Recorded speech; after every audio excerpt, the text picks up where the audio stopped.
particle because of its discovery, and also the discovery of gravitational waves. So these all discoveries, the biggest discoveries, are with the help of scientific computing. So I'm just trying to explain and just want to motivate you that it's not much difficult. We have to jump in scientific computing, and we have to solve the problems with the help of scientific computing, and then we have to prove it with the wet lab experiments. So I remember I was working in my PhD, and I was in a seminar, and there was the director of biophysics, Professor Pishing Leo, and his work was on lipid droplets.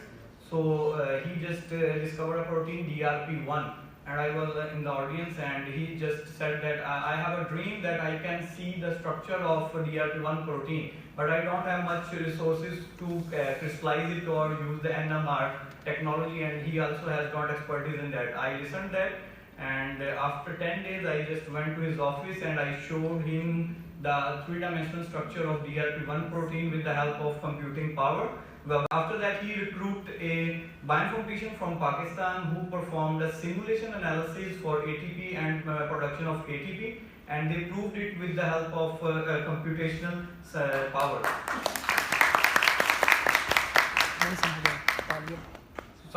In scientific computing, in physics, I don't have guts, and I'm just gathering my energy to explain it after Professor. So there are so many fields you can see here in which researchers are working for solving the physical problems with the help of scientific communities. So I just jump on computational biology and bioinformatics. In computational biology and bioinformatics, we solve biological problems with the help of mathematical models, statistical algorithms, computational powers, and also use the algorithms to design with the help of different programming languages. Dynamic programming languages including C, Fortran, COBOL, with the expertise of everyone. So why we need bioinformatics? Before bioinformatics, it was just coined in 1970, not much older, only 50 years old domain it is. And we are also thankful to Dr. Wajid, who just ported here in this university for to solve all the biological problems with the help of bioinformatics. Before bioinformatics, we have to design the drugs in years, and sometimes we just took 10 to 20 years. But now it's screened out the millions of compounds in weeks and months, and then we have a hit. Fortunately, in my PhD work, I screened 1.7 million compounds for a mitochondrial protein FUN-DC1, and after that, after applying so many filters and computational power, I just bought 40 compounds. I requested my professor for the purchase of that top 10 compounds, but he was very nice guy. He just purchased all the 40 compounds, and luckily we got 5 active compounds that is in the patent procedure from my professor and my side.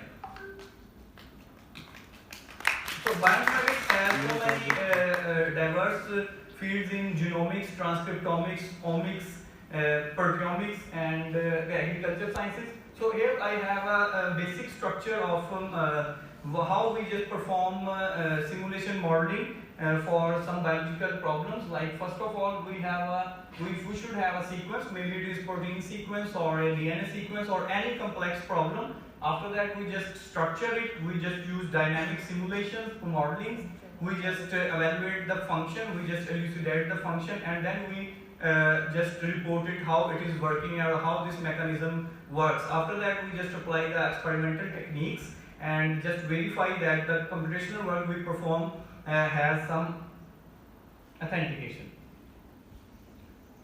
That has actively participation of scientific computing. So we just perform protein levels. We just predict that, as I told you, that I just predicted the three-dimensional structure of DRP1 protein with the help of computing power. So after that, we just design or screen the compounds from a specific conserved region of protein with the help of computing power. In genomic section, we have nucleotides. We just use the GWAS, genome-wide association studies. With the help of that, we can just find out the mutations with the help of scientific computing in weeks. Before that, researchers just spent their months and years to just find one mutation. But nowadays, if we have a mutation, already reported mutation, and we have a new family with mutations, we just use the GWAS studies, QTL studies, and we just have hits of mutation within weeks. So these all are the applications of scientific computing in biology and bioinformatics. Here we also have molecular dynamic simulation. With this, we just, as you guys know, that proteins are always, or DNA are always in dynamic form in our body. So always change their shape. So we try to simulate the human body in computer. We just try to simulate the real-time environment, depends on time. So we can have a sketch of that specific compound or that specific protein, what is happening inside. So we can design a compound and then we can apply that compound experimentally. As you know that this is the era, post-era of COVID-19 and SARS-CoV-2. So many researchers just reported many computationally designed vaccines, and experimental researchers just trying to prove that peptides of this situation. So we also have microscopy images, MRI images, system biology. With the help of bioinformatics, we can just design the mechanism, systems, and we have millions of databases and tools available that helps us to solve that. So if we just jump into the experimental metadata and scientific computing metadata, we have this type of sketch that if we just design a compound, we just insert the compound in mice or any other model organism. After that, we have a primary data that is a huge amount of data that we just drive it and then we just interpret it what is happening with the help of experimental biology and bioinformatics.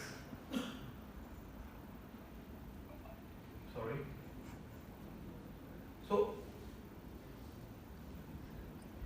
databases. So we have many databases that helps researchers to solve the data. As mentioned here, sharing is caring. So we have so many databases, we can retrieve data easily. If any researcher from University of Okara just reported a sequence of a novel genome or novel gene or any protein, so we just submit it in DDBJ, DNA Data Bank of Japan, or maybe in NCBI, National Center for Biotechnology Information. Different consortia are available. So everyone can use that and everyone can work on that. Here we EMBL, NCBI, and here I want to tell you that Department of Bioinformatics, University of Okara also just generate a database, first database of Pakistan that has all the compounds that affect gastrointestinal diseases, and we just submit the article in Nucleic Acid Research. I hope they will acknowledge it. After that, we have protein sequence databases, that is UniProt, SwissProt.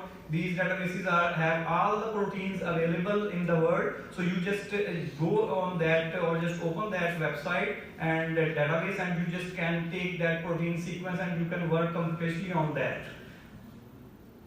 Here we have other protein structure model and many other databases are available that have all the structures. Especially I just want to mention here PDB, Protein Data Bank. That is a specific database that has all the precise structures available of proteins from this whole world with the help of NMR technique and X-ray crystallography. If anyone wants to analyze or anyone wants to work on any protein structure, he or she can just visualize that database and take that protein out for their specific work. In life sciences, bioinformatics just have sequence analysis. With the sequence analysis with the big supercomputers, just to analyze that if we have any novel gene or genome, we can compare it with already available. If we have any mutations, SNPs, single nucleotide polymorphism, we just use bioinformatics techniques with the help of scientific computing to solve that where that SNP is, because a human genome is of 3.2 billion base pairs. And a huge amount of data was generated after a Human Genome Project 2003, and at that time really the bioinformaticians just came and solved the problem to store the data, analyze the data, annotate the data, and help the scientific community to solve all these biological issues. So all the sequences with the chimpanzee, from primates, from the Liceturians, and from other rodents, and then we can generate a specific evolutionary biology tree with the help of computing power. So we can check that where the mutations occur in past and how we can cope out these types of mutations in our future.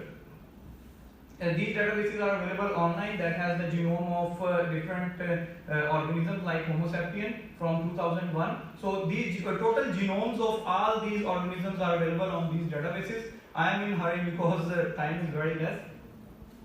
over 300 publicly available databases pertaining to molecular biology, like GenBank, that has 3.25 trillion base pairs from over 1.6 billion nucleotide sequences. A huge amount of data is available, and we just need different experts that can just download that data and annotate that data and give some information from that data that was produced by our researchers from all over the world. Here we have protein data bank, as I already mentioned, that 64,905 protein structures are available there from different organisms. However, human has only 20,000 proteins and available there if anyone wants to work on that. Thank you so much, everyone, and I, on behalf